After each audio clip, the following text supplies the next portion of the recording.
Hello, today is Tuesday, November 21st, 2017. I'm Joe Schmidt with TC2, and this is Staying Connected. One of the things we do at TC2 is advise clients on what suppliers they may want to consider for their communications need. Be it a network service provider or a wireless provider, maybe a cloud service provider or an OEM or a value-added reseller, maybe even an SD-WAN vendor.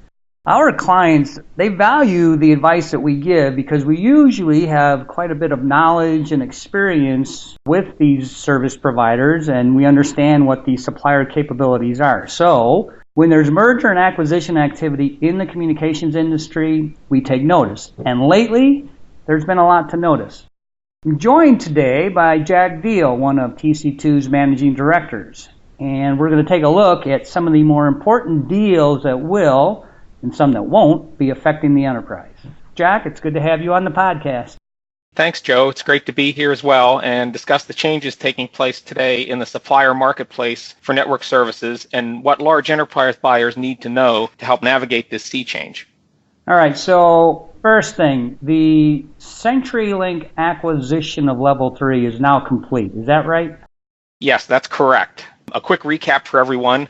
Clear back in October of last year, CenturyLink announced its plans to acquire Level 3 Communications for $34 billion. CenturyLink ends up being the majority shareholder. Their shareholders own 51%, so Level 3 becomes a subsidiary. That transaction required approval by a bunch of folks: state public service commissions, the U.S. Department of Justice, and the FCC. That took a while. Final approval came on October 30th from the FCC, which was the last entity to approve, and then the transaction closed the following day on November 1st. So for those guys, now the hard work really begins. They're tasked with achieving just a ton of synergies from the merger, and that's what they're going to be working on in the short term. One of the things that's noteworthy is that they've announced that CenturyLink and Level 3 plan to combine their separate software-defined network and network function virtualization-based initiatives to collectively help satisfy the needs of the large enterprise customer. There are certainly some benefits for large enterprises. Key will be the new entity will be a more formidable competitor to the legacy Big Two. Level 3 began, many folks know, as a carrier's carrier, so they have a large fiber network in place that is combined with CenturyLink's, adds approximately 200,000 route miles on top of what CenturyLink had in place already. Level 3 is also known for large build-outs and the ability to reach a lot of buildings on net, and the merged entity has experienced a 75% increase in the number of on-net buildings. That should translate to lower cost for the enterprise buyer. Our observations in the marketplace recently is that CenturyLink has been very aggressive in terms of the offers they've put out on the table for pricing and commercial terms during the merger period. And Level 3 has always been a leader in that same area. So hopefully this means continued competitive price pressure lower in the marketplace. Second benefit, large solution scale from the combined entity, and hopefully that means they'll achieve greater market share and they'll earn the confidence of large businesses by meeting the sophisticated requirements that large business enterprise buyers have. So hopefully a better job trying to meet those needs and therefore be scale that can be leveraged for the benefit of large corporations. We do have areas of concern. Obviously, if you're sending an RFP out in the wireline space, there's going to be one less competitor to respond to that. But another concern is that the mid-market heritage of both CenturyLink and Level 3 in particular, means one must work harder to educate them to the expectations of large enterprises when it comes to key requirements that you'll need in your deal, such as contract flexibility, support, and service levels. The needs of the large enterprise are not second nature for them, so you'll need to do some work to help get them to where you need them to be in the negotiations process. So you mentioned the Big Two, one of those Big Two being AT&T. So how is AT&T's acquisition of Time Warner looking? Well, as of this morning, it looks like it might be on life support. The breaking news that came late yesterday afternoon is that the Justice Department filed suit to block the takeover. They have a concern that the proposed merger will concentrate too much control over the media landscape in the hands of one company. AT&T vows to turn this into a cage match and fight it out to the bitter end in court. We'll see whether that truly is the way it happens or not. These things tend to be settled before it's ultimately decided, but that remains to be seen. Very similar to CenturyLink and Level 3, this deal has a pretty long tail on it. It was announced back in October of last year, just like CenturyLink and Level 3. It will be one of the largest media deals ever. Only to this time, only AOL Time Warner was larger. What's interesting about this particular transaction is that historically, this type of vertical integration combination where two companies in different industries complement each other, that's really been challenged. Perhaps new ground is being charted here for companies that don't normally compete against each other, and perhaps that's driven by factors reflective of the times, whether they be economic factors, political factors, etc. The recent twist in the progress of this is certainly abrupt. We've been almost a year since this was announced, and there's been hardly a peep about it in terms of newsworthy information that would be controversial or even non-controversial. So it's certainly sudden the way this has come up in the 11th hour, it seems. For the large business enterprise, it's hard to anticipate at this point what direct impacts would be seen from the merger. A lot of the landscape that's being discussed is in the consumer marketplace, subscription television service, video entertainment content, etc. But one thing we do note is that, like its industry competitor Verizon, it seems AT&T always wants to be something other than what it is. They are certainly a world-class provider of global network services, but they have undertaken a long line of transformative efforts in numerous areas, including computing. Anyone who remembers NCR knows how that turned out, through phases with strategic cloud services, Verizon with Terramark, and now moving on to media, AT&T's DirecTV acquisition, Verizon's combination with Yahoo. Some of these transformative initiatives have met with modest success. Others have been major failures. So for the enterprise buyer, you just have to be aware that it seems like the focus is always on something other than where you would want it to be. Risks to network services customers would be distraction during this time, a loss of focus. They tend to be focused on what they want to be and closing these transactions instead of the services that you're buying from them. Perhaps reduced infrastructure investments in things that you would like them to invest in. Instead, there will be investment in things that they're focused on in conjunction with the acquisitions.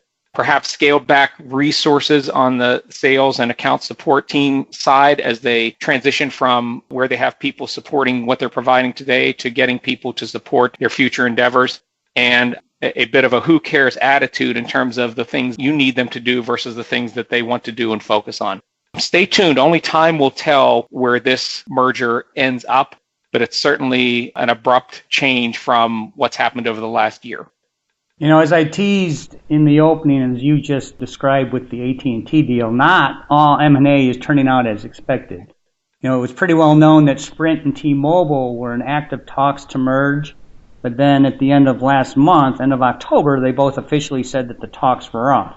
So now Sprint, subsequent to that, has announced that they're planning to invest heavily in their network, and they've also struck a deal with a regional cable company known as Altus, where Sprint's going to use Altus for connectivity between the Sprint cell sites, and then Altus will be able to resell Sprint using the Altus name.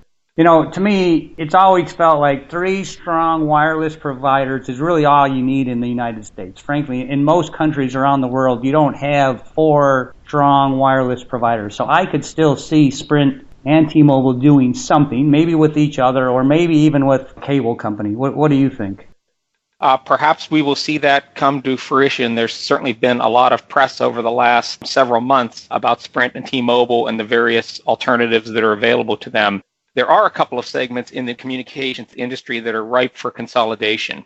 We've seen in the TEM space, we've seen Tango go into hyperdrive over the years, and they've gobbled up most of their competitors in that space. Interestingly, they're paying the price for that binge currently by themselves being the target of a merger with a Sentinel, another TEM provider that's part of a major acquisition by an equity firm, Marlin Equity Partners. Now we're seeing the SD-WAN market starting to consolidate. Last week, VMware announced they were acquiring VeloCloud, which was one of the leading small startup providers of SD-WAN services. And not too long before that, Cisco acquired Viptela, which was another early leader in providing SD-WAN services. As my TC2 colleague Mark Sheard pointed out in a recent article published in the online periodical No Jitter, we can expect this acquisition trend to continue in the SD-WAN space. A number of leading periodicals and online publications are projecting compound annual growth rates at almost 70% over the next 5 years for this space. So large established industry players like Cisco and VMware will snap up the up-and-coming SD-WAN providers, so there's probably more to come in that area.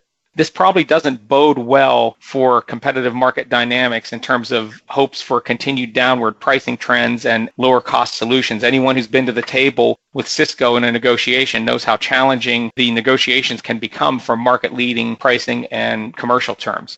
We see Cisco pushing hard to change its business model of being just a producer of big iron routers, switches, hubs, etc. They've also announced recently that they're acquiring BroadSoft, a top provider of unified communications as a service or UCaaS services. Another merger that took place in the UCaaS space was Sonos combining with Genband. The new company is called Ribbon. I don't know who dreams up these names, but if your name was originally Genband, you might want to be called Ribbon too.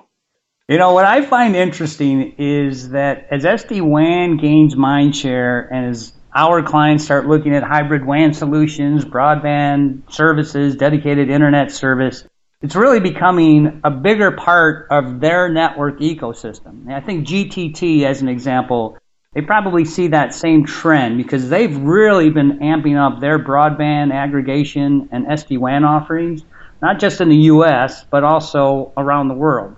Now, this year, for example, they've acquired Perseus, Transbeam, and then recently Global Capacity. Anyway, so Jack, before I let you go, do you have any thoughts on why there's been so much M&A activity in the comms industry, or is this just the new normal?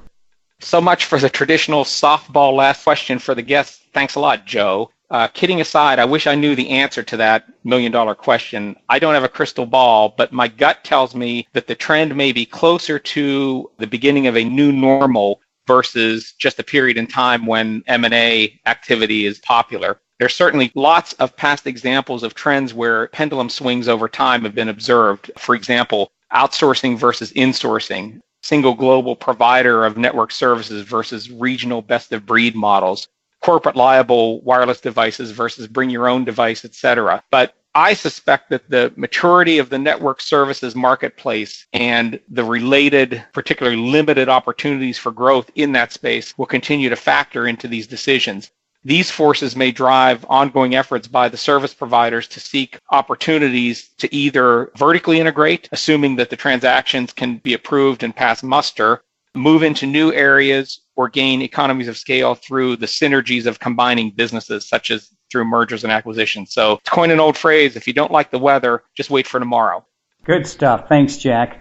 And thank you to the audience for listening. At TC2 and LB3, we support clients through the entire telecom and ICT lifecycle. So please check out our website, follow us on Twitter and LinkedIn, shoot us a message, or give us a call.